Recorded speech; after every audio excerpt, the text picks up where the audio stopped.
So what is going to be key for this series is the concept of media literacy. Much has been said about the state of media literacy in culture, but I have a very simple rubric for you. If you are concerned that you don't know how to be literate in media, you just need to start with a couple of core concepts. The first one being skepticism. You always have to ask, why this from this person now, right? So you're looking at the whole system of things that we live in, and you're looking at the art specifically, and you're looking at who has brought the art to you, right?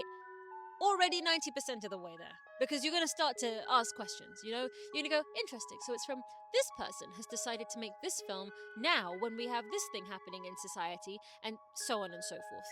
I think we generally have a handle on what that is and how that works, because the whole internet does a lot of that all the time.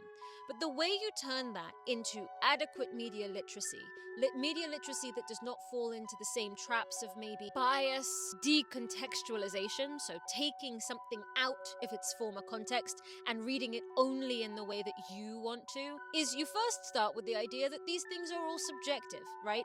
Your analysis of media is going to be very different from another person's.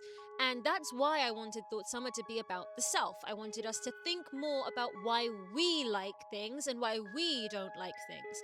And once you understand that your point of view is subjective, you are not objective in most cases, then it is about understanding why you are subjective in those ways. Culture tends to hate subjectivity because it is not a shared truth. And shared truths are very useful in culture, right? Statistics, facts, hard evidence is really good, useful data. And I think very important to add to your understanding of the world so that you are more literate in the world. However, media literacy, by definition, is a subjective art form. It is something that is only going to be what it is because of the way you are reading it. First and foremost, you should not be looking for objective answers. You are looking for your opinion. Now, this can be hard for a lot of people because in a lot of cultures, I can certainly speak for the UK, your opinion, right? Saying something is your opinion can get you shouted down. It can get you disregarded. If you are not particularly respected in a group, your opinion can be a site of ridicule or laughter. That is not what we're doing here. We are going to start from the subjective. I care how you feel about any given piece of media, right? And I think even the internet can get a little bit squiffy about what that means to respect other people's opinions. There is a difference between respecting opinions and allowing for fascism, or allowing for Nazism, or allowing for right-wing points of view that are harmful and conservative and hurt people. There's a difference. Your opinion of a piece of media, as long as you can back it up with how you have read the text, is always going to be valuable information. I'm not talking about identity politics. I'm not saying, because you are this label, and this label, your opinion matters about this piece of art more than the other person. No. Everyone gets an opinion about everything. That is the baseline. But you must turn up to the arena with enough in the text to back you up. That's media literacy to me. You look at the art, as a story, you look at the person telling the story, you look at when the story is being told, you look at how the story is being told, you look at where the story is being marketed. That's a really good one. That's a little secret one on the side. Like you go, this is the story, but like, who did they really think this was for? Who did the marketing team try to find to watch this, right? Children, veterans, queer people. There's always an angle, and that angle is political. There are so many ways, therefore, to approach media literacy that should not be anchored solely in the academic and the objective, because nothing is ever objective. And this is something I think a lot of scholars know because they figure it out on the job, but not a lot of people who don't fully go into this understand, which is that as long as you can substantiate something, you can have whatever opinion you want. And I think it's difficult for people to handle that because people want objective truths. They want to be able to say who's right and who's wrong.